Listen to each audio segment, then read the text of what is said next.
A Bíblia nos ensina que Deus é Espírito eterno. Ele existe por toda a eternidade. Ele sempre existiu. Nunca houve um momento em que Deus não existiu ou algum momento em que Ele vai deixar de existir. E a Bíblia nos diz que esse Espírito eterno, todo-poderoso, onipotente, onisciente, onipresente, de uma grandeza tal que nós não podemos ao menos imaginar, a Bíblia nos ensina que Ele é santo. No linguajar bíblico, isso significa que esse Deus é puro, Ele é perfeito. Não há nele nenhum desvio, nenhum erro, nenhum desequilíbrio, nada torto, nenhuma má intenção, nenhuma mágoa, nenhum ódio, nenhuma perversidade. A pureza e a perfeição de Deus são tão grandes que a própria Bíblia, quando tenta explicar, tem que usar metáforas ou figuras humanas para nos dar uma ideia da perfeição do ser de Deus. Esse Deus, na sua sabedoria, que nós não podemos sondar, Ele, na eternidade, concebeu um plano para ter ao seu lado criaturas, seres morais, que soubessem a diferença entre o bem e o mal e que voluntariamente ficassem com Deus, quisessem ficar com esse Deus para adorá-lo e servi-lo eternidade afora, sem que tentassem tirar a glória de Deus, puxando-a para si próprios. Porque esse é um risco quando você tem seres que são capazes de pensar, raciocinar, que têm consciência, se avaliam, sabem o que é o bem, sabem o que é o mal. A tendência de qualquer ser assim é se admirar, se comparar e se julgar melhor ou superior do que os outros. Agora, aqui está o grande dilema. Como é que este ser, esse Espírito eterno, puro, perfeito, poderia realizar o seu plano? De uma maneira que nós não sabemos explicar, a Bíblia não nos revela, esse Deus, dentro da sua sabedoria, do seu poder, da sua majestade e da sua glória, permite a entrada do pecado no mundo, mas de uma maneira que Ele não é o autor do pecado, mas as criaturas que Ele fez, voluntariamente, porque quiseram, resolveram virar as costas para Deus, se afastar de Deus e experimentar o pecado, ferindo então, e essa é a linguagem que a Bíblia usa, entristecendo esse Deus, ferindo o seu coração e fazendo com que a justiça de Deus, a sua santidade, determinasse a condenação deste ser que Ele mesmo havia criado, com essa possibilidade de pecar. E aí o próximo passo no plano de Deus é resolver a questão do pecado. Como fazer, então, para que esse princípio, esse erro, essa separação dele, essa inclinação para ser contra Deus, para roubar a glória de Deus, que entra no mundo, é claro, sem jamais pegar Deus de surpresa, mas como parte do seu próprio plano, como resolver isso? E o caminho de Deus é surpreendente. Ele mesmo se torna um de nós. Ele vem ao mundo, se torna parte da raça humana, nasce de uma mulher, se submete aos processos normais de crescimento do ser humano, tem uma alma verdadeiramente humana, um corpo verdadeiramente humano, passa pelos sofrimentos, provações e tentações que o ser humano passa, e na cruz do Calvário, ele experimenta a morte por aqueles que ele decidiu salvar.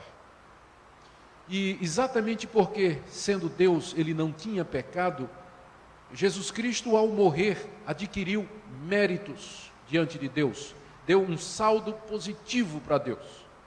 De maneira que Deus, com base naquele sacrifício, ele pode agora quitar a dívida e a culpa daqueles que ele quer salvar.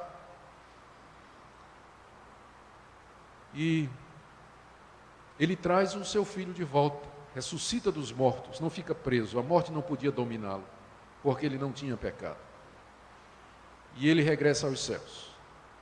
E essa história toda, esse drama cósmico, ele passou por várias etapas na história da humanidade. Desde o começo, quando Deus criou o primeiro casal, lá no Jardim do Éden, Deus já estava mostrando qual era o seu plano, a partir do momento em que ele declara no jardim que um dia viria alguém da descendência da mulher para esmagar a cabeça de Satanás, a cabeça da serpente.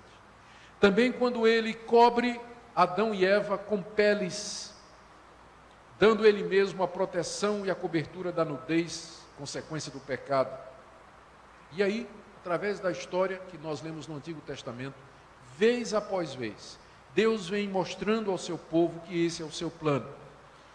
E quando ele chama um povo de entre a raça humana, os descendentes de um homem chamado Abraão, Deus se revela mais claramente. E Deus institui, Deus cria no meio daquele povo, revela uma religião cujo centro é o sacrifício de animais. E Deus então institui um grupo de homens tirados de uma das famílias daquele povo, a tribo de Levi, para todo dia lembrar ao povo de Israel a questão do pecado. Fazendo o quê? Tomando animais que tinham que ser perfeitos, sem nenhum defeito, e matando aqueles animais em cima de um altar, escorrendo aquele sangue, e salpicando aquele sangue no povo e no próprio tabernáculo onde o altar estava localizado.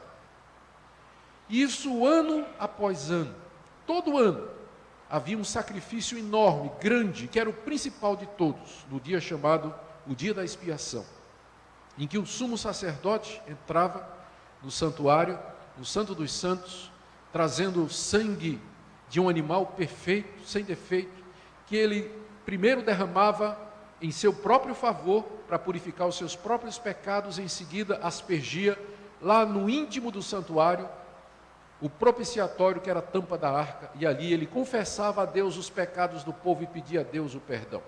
Todo ano isso era feito, ano após ano. Dezenas de anos, centenas de anos, milhares de anos, as coisas aconteceram dessa maneira. E o objetivo de Deus era dizer para o ser humano: você é um pecador, você não pode se chegar a mim pelo seu mérito. Você precisa resolver o problema do pecado para poder se chegar a mim, e só tem uma maneira: é vida. A vida tem que ser derramada, o sangue tem que ser vertido. Somente o sangue derramado paga pecados. Era isso que Deus queria com todo aquele sistema de sacrifícios, de morte de animais no Antigo Testamento. Mas já no Antigo Testamento, estava profetizado, estava dito, Deus já vinha falando pelos profetas, de que um dia aquele sistema haveria de acabar, porque eles eram apenas uma sombra e uma figura do sacrifício verdadeiro, final e definitivo que o próprio Deus haveria de oferecer, que era exatamente o próprio Deus vindo a esse mundo como um cordeiro e se oferecendo no altar da cruz do Calvário, em prol do seu povo, derramando seu sangue, sangue humano dessa vez. Antes era sangue de animais, mas agora o sangue humano foi derramado, como pagamento de uma vez para sempre pelo pecado do povo de Deus. É esse o Evangelho. Essa é a mensagem central da igreja cristã. Não há outro evangelho. É por isso que nós dizemos que a salvação é através de Jesus e Ele somente. Que há um só Deus e um só mediador entre Deus e os homens, que é Jesus Cristo.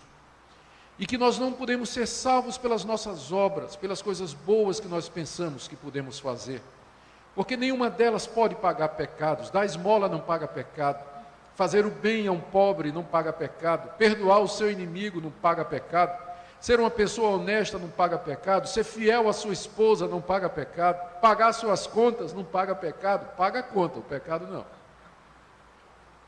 Nada que você possa fazer pode resolver o problema do pecado. Por isso, todo esse drama cósmico, celestial, que esse Deus eterno, imutável, infinitamente santo, justo e bom, arquitetou desde tempos imemoriais, lá na eternidade. E é para a consumação disso que a história caminha. Estamos caminhando para o fim desse drama, da história do mundo como nós o conhecemos, quando o nosso Salvador vier para consumar aquilo que Ele começou, para reunir-nos e nos livrar-nos definitivamente da presença do pecado. Essa foi a mensagem que foi pregada pelos apóstolos de Jesus Cristo, desde o início da igreja cristã. É a mesma mensagem que nós pregamos 2000 anos depois.